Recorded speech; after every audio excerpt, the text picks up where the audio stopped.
sometimes they'll wake up, bite their neighbor, some will start growling at the other one. That is the sound they make. They growl rather than bark. Again, the ones that bark, those are the California sea lions that every now and then show up in our area, but it's pretty rare. Most of the animals we see here are just Steller Sea Lions. Named after another naturalist, George Steller.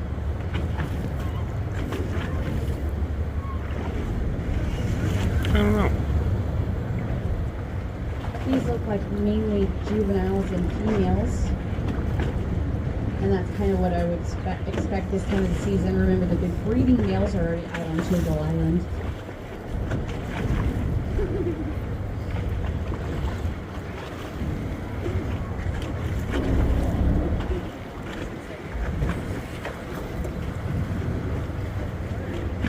These sea lions look pretty comfortable.